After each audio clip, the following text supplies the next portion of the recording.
Joie de vivre vous présente un enseignement de David Assouli. Bezrat Hachem, on va raconter l'histoire extraordinaire d'un juif qui avait envie de sortir de la colère et qui n'était pas forcément religieux et qui a commencé à y voir des psychologues pour essayer d'avoir des conseils, de savoir comment sortir de cette colère à chaque fois. Et il dit qu'il n'a pas eu de conseils constructifs sur le long terme.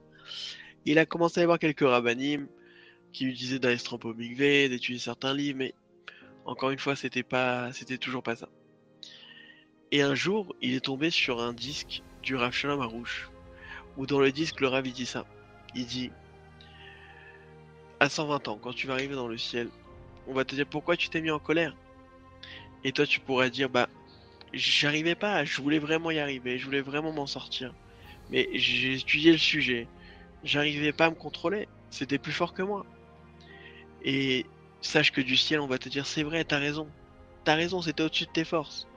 Mais par contre, il y a une chose, que sur ça, tu peux pas nous dire que tu n'as pas pu. C'est que tu aurais dû demander les forces à celui à qui appartient les forces, à Dieu. Tu aurais dû te prendre un temps de 15 minutes et demander tous les jours que tu sortes de la colère. Ça, à 120 ans, tu pourras pas dire que tu ne pouvais pas, et sur ça, on va te reprocher, tu n'auras pas de réponse. Voilà ce qu'il entend dans le disque. Et il dit que vraiment, cette solution simple, elle l'a vraiment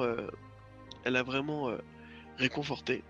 Et le Rav, il dit après, il dit, et sache que si t'as fait tes 15 minutes de prière, mais que après tu es tombé, que après tu t'es mis en colère, du ciel on ne te reprochera rien parce que tu auras fait ce que tu pouvais faire, ce qui dépendait de toi. Tu l'auras fait.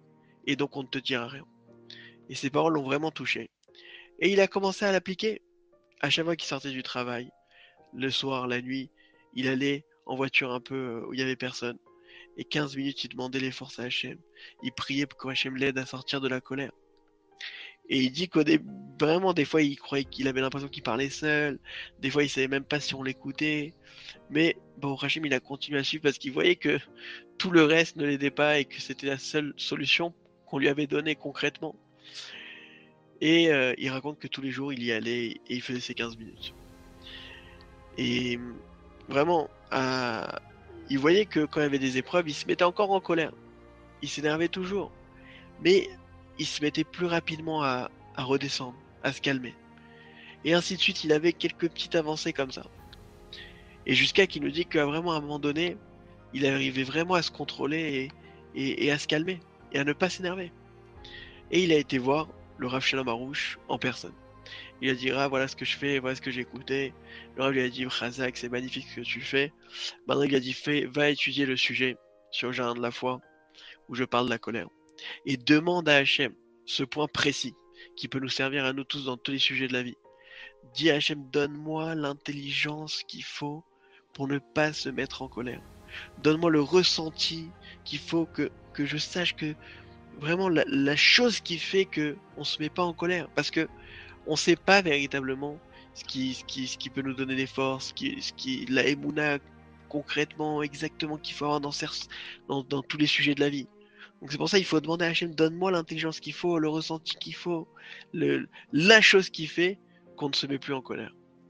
Et véritablement, il dit qu'il a pris de cette manière après, et que Baruch Hashem, après 2 ans de prière, il nous dit qu'il est sorti complètement de la colère et que c'était même plus envisageable de se mettre en colère pour n'importe quelle raison qui soit.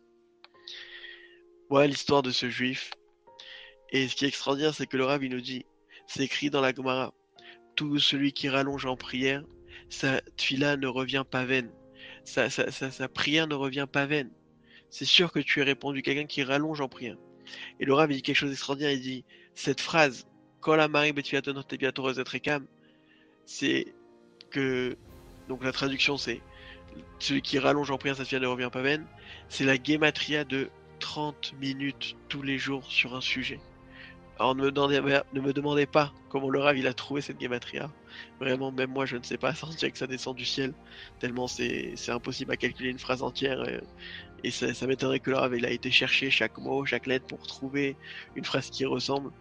Donc il nous dit 30 minutes sur un sujet tous les jours. C'est la gematria de celui qui rallonge en prière. ça devient ne revient pas même. Donc oui, là-bas au Hachem, ce monsieur, il a pris 15 minutes. Ça lui a pris 2 ans. Mais quand on fait 30 minutes tous les jours, alors on peut imaginer que ça prend la moitié du temps parce que véritablement c'est beaucoup plus puissant. Donc à chacun de voir son ses forces. C'est pour ça que c'est bien, comme Rabbi Nathan il dit que une prière où on a été exaucé, c'est la force d'un premier-né. C'est-à-dire qu'une femme, tant qu'elle n'a pas eu un premier enfant, elle n'arrive pas à concevoir qu'elle peut emmener un enfant. Par contre, quand elle a eu le premier enfant, alors elle est rassurée. Elle se dit, bah, au Hachem, je peux emmener des enfants. Pareil pour la prière. Quand tu as eu une prière qui a été exaucée, alors ça dit, ah, j'ai une prière qui a été exaucée, c'est bon. Tous mes problèmes de ma vie, je pourrais les régler. Tous les problèmes de ma vie. C'est pourquoi prenez un premier sujet, un petit sujet, que véritablement vous allez voir que ça a été exaucé. Une petite demande qui est peut-être de réussir, euh, je sais pas, à pas dire un certain mot à un membre de la famille, à ne pas critiquer sur un sujet. Vous voyez, des choses qui sont pas énormes et qui véritablement en une semaine de prière, on va déjà voir un changement et ça va nous donner des forces pour prier sur tous les sujets, les gros sujets de la vie. Donc Bezrat Hachem, qu'on ait le mérite, comme ce juif, de ne pas chercher toutes les solutions du monde. Une seule solution te demande. Et sur ça, on pourra rien te reprocher. Prends un temps tous les jours de demander les forces, que ce soit 15 minutes, 30 minutes. C'est bien de prendre un temps conséquent malgré tout. Et de dire, Hachem, c'est toi qui donnes les forces. Moi, j'arrive pas. Donne-moi les forces à me contrôler. Donne-moi les forces à pas tomber. Alors là, véritablement, on a la solution. On a le remède contre tous les maux de la vie. Razak à tous. Retrouvez tous nos cours sur joiedevivre.org ou par WhatsApp au 00 972 58 420 44 25.